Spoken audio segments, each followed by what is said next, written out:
these mountains while on his way to Italy. But despite this victory, Gnaeus lost many of his ship crews during Hasdrubal Barca's raid into the Roman enclave, which crippled his fleet.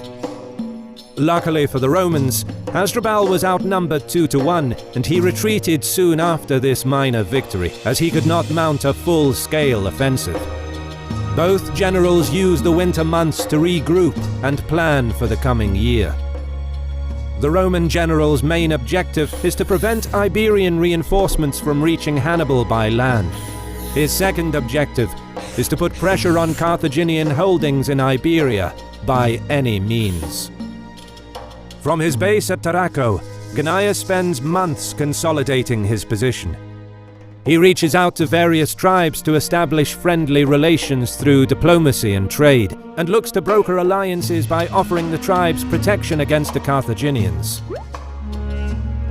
It doesn't take too long to persuade many locals to join the Roman cause, because just as most Gauls in Italy hate the Romans, so too the tribes of northern Iberia despise the Carthaginians. And although many communities are still apprehensive about confronting Carthage, especially those on the border, tribes further north of the Ebro eagerly ally themselves to Rome. Gnaeus also strengthens ties with the Greek cities, especially Massilia, a very prosperous city that commits to sending her experienced fleet to help the Romans. And, as promised, Gnaeus detaches garrisons to defend his allies over the coming months.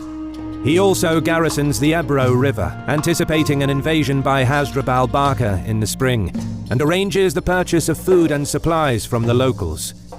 In addition, he distributes the plunder taken from Hannibal's baggage train to his army, which boosts his popularity with the troops. Across the Ebro, Hasdrubal Barca posts garrisons along the river to ward off Roman raids, and marches back to his winter quarters in New Carthage.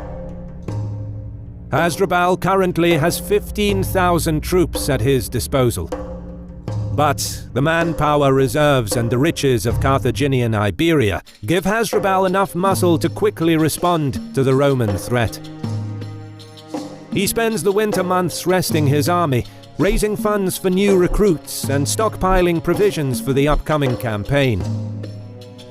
Ships are repaired and additional ships are brought in, along with new ship crews, recruited mainly from the Turdetani tribes in southern Iberia. By spring of 217 BC, Hasdrubal musters a large enough army to mount an offensive against Gnaeus. Carthaginians march out of New Carthage. Hasdrubal personally leads the ground forces, while he puts the fleet of 40 ships under the command of Hamilcar. The fleet sails along the coast, closely keeping pace with the army on land, under whose protection the crews can beach their ships every night to rest. While Hasdrubal initially had 15,000 troops after Hannibal departed from Iberia, it is unknown how many new troops he recruited for the campaign of 217 BC.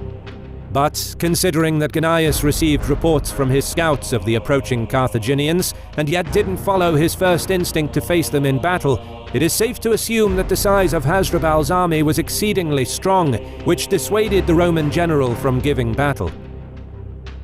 Furthermore, Hasdrubal could potentially tap into his vast manpower pool, while Gnaeus won't be receiving any reinforcements for at least a year. Another reason for the Roman general to remain cautious. Gnaeus decides to march out of Tarraco and take up a defensive position on the Ebro, with his ships following close by. Aware that the Carthaginian fleet can flank him and cut his supply lines, he handpicks his best troops from the legions and loads them into 35 ships, some of which came from Massilia with their experienced and reputable crews. With his fleet guarding his flank, the Roman general reaches within 15 kilometers of the Ebro. Gnaeus' plan is to concentrate his efforts on the sea.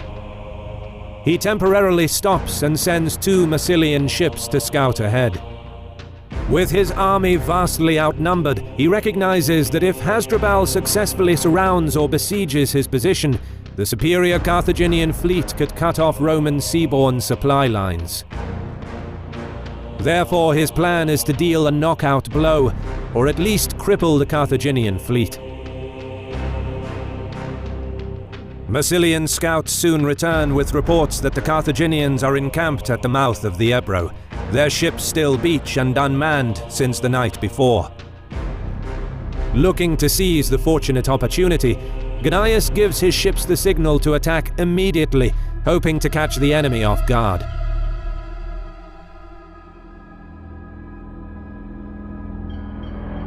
They make haste towards the Ebro, formed in two lines. The higher quality Massilian ships are in the front, their crews leading the way, while the Roman ships are formed up behind them. However, Carthaginian scouts along the coast spot the enemy fleet and sound the alarm.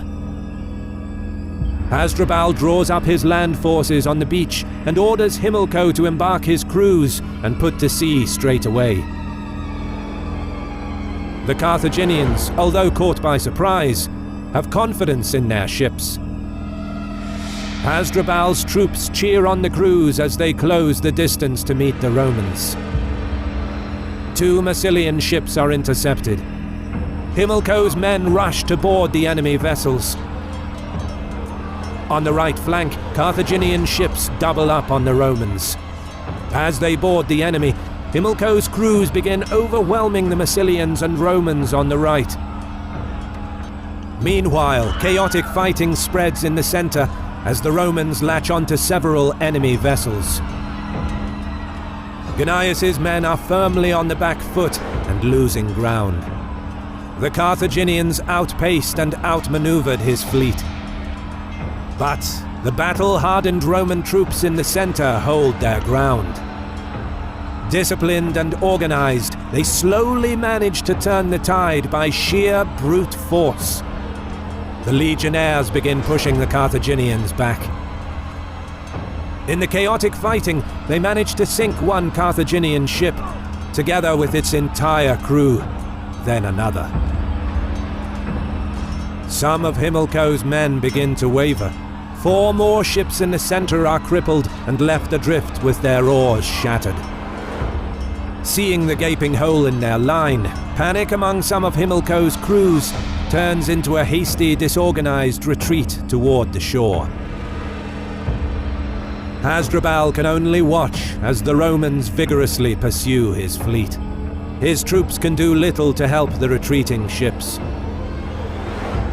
Ironically, having his army deployed on the beach offered a clear and safe escape route for the ships, which may have motivated some of the crews to flee rather than fight and risk death. This would certainly explain the sudden collapse of morale amongst Himilco's men. The Carthaginian fleet finally reaches the shore. Crews beach their ships and hastily disembark, abandoning their vessels in search for safety within Hasdrubal's army. But the Romans aren't done yet. They boldly continue towards the shore, despite the risk of running their ships aground or being attacked by Hasdrubal's troops. To the average observer, it must have seemed like madness to come so close to the shore. But Gnaeus is willing to take the risk.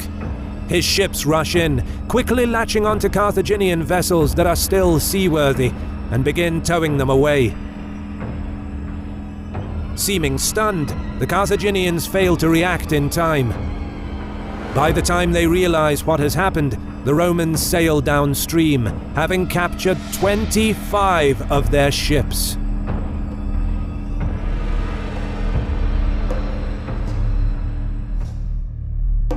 At first, the defeat at the Ebro seemingly changed little. Over the coming months, Hasdrubal, with his army intact, puts pressure on the tribes to rise against Rome, stretching Gnaeus to the limit. But the Carthaginian general is also forced to deal with revolts in southern Iberia. Both sides spend over a year quelling revolts and regrouping. For the Romans, after a series of defeats suffered against Hannibal in Italy, news of Gnaeus' success is much welcomed by the Senate. Encouraged, they make plans to send reinforcements to Iberia under the command of Gnaeus' brother Publius, whose term as consul ended a few months ago. Fully recovered from his wounds, within a year Publius would arrive with 20 to 30 ships and 8,000 troops, along with food and supplies. However, it is Gnaeus' perseverance at the Ebro that would prove to be the turning point of the war in Iberia. For the next 10 years, the Carthaginian Iberian coast would be undefended. Exposed to Roman raids, Carthage will have to divert a lot of manpower to defend its Iberian towns and countryside. And over the coming years, the Scipio brothers will pose a serious threat to the Carthaginian war effort.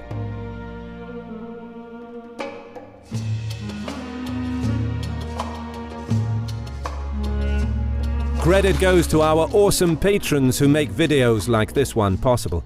Consider joining them to support our work. You can also support us by subscribing to our channel and clicking the bell button to get notified when our new videos are released. And as always, thank you for watching.